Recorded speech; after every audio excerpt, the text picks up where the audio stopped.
Lord, magandang umaga po. Maraming salamat po sa bawat araw na ibinibigay mo sa akin.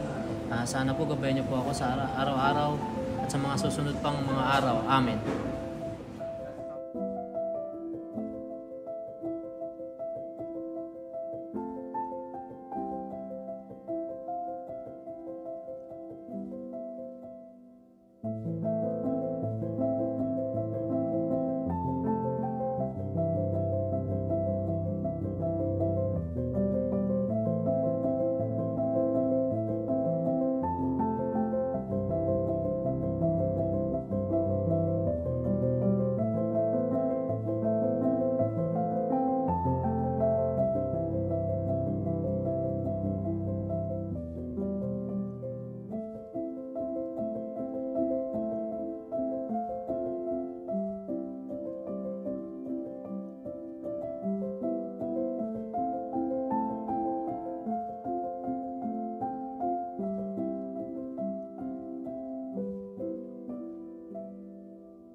Pare, baka may alam kong diskarte dyan. Mga anak na kasi si Mrs. eh. Kailangan ko ng kasi ng pera ngayon. Kinapos ako ngayon. Baka gusto niyong sumama sa akin. May alam akong diskarte.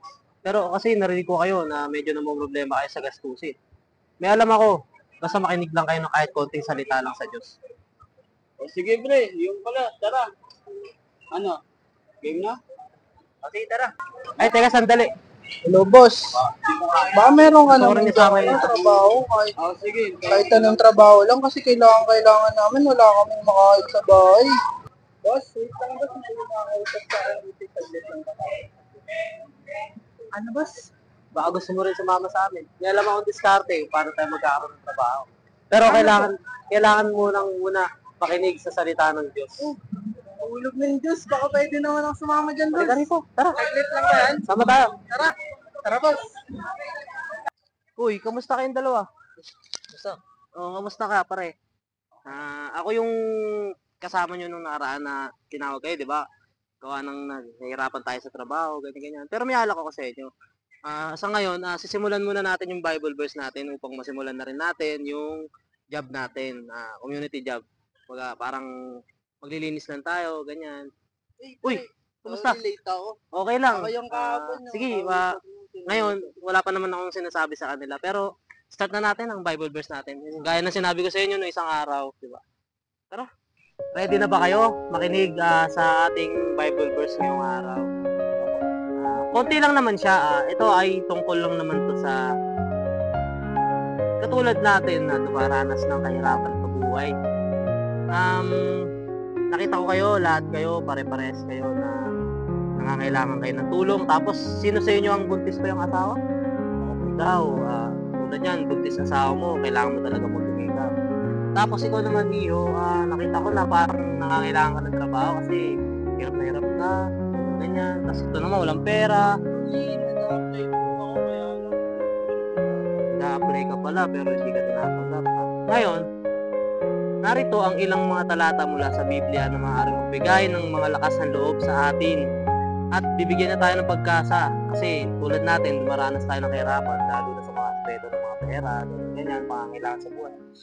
Sabi sa aklat ni Filipos 4:19, at pupunan ng aking Diyos ang lahat ng inyong pangangailangan ayon sa kanyang mga kayamanan at kalwalhatian kay Kristo Jesus. Sinasabi dito na makinig lang kayo kay Kristo. Pupunan niya naman lahat ng ating mga pangangailangan. Gumawa lang tayo ng paraan upang mapunan din natin yung sarili nating pangangailangan. Tulad ng ginagawa nyo, mag-a-apply, ganyan-ganyan. Pagsumikapan na lang natin, upang matanggap tayo. Ayun lang, konting words lang naman ang punta na natin yung yung trabaho na inaalok sa atin. Ako din, gusto ko rin tumulong dun eh, kasi gawa ng wala rin akong ginagawa masyado. Tara, alis tayo.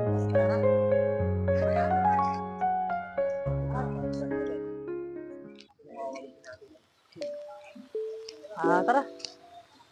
Ngayon, ang gagawin lang natin is magwawalis lang tayo. Mga kalat. Ay, magawalis Pamilyar naman tayo. Oo, yun lang. Napakabilis lang, di ba? Pero kikita tayo dito. Sasahod tayo. Tara, ganyan. Sige, kayo na lang ang magwalis. Pero, ano na yan?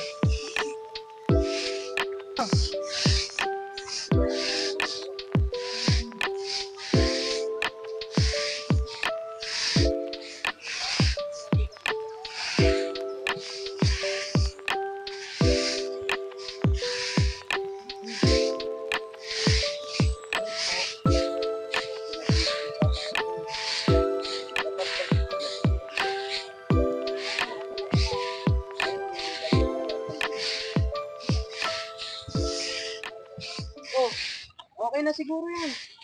Ay, okay na to. Mabilis lang ba? Okay na to. Sige. Ngayon, hintayin nyo na lang siguro ako doon sa may labasan. Kukunin ko lang ang sahod natin. Okay, mga sahod nyo. Sige. Okay Salamat. na. Maraming salamat. Ay, din salamat sa atin, tulong. Punta tayo sa ating barangay at sa kalikasan. Chat, Lord, tama po ba yung ginawa ko? Nagampanan ko na po ba ang pagiging anak ng Diyos at pagiging makabayan?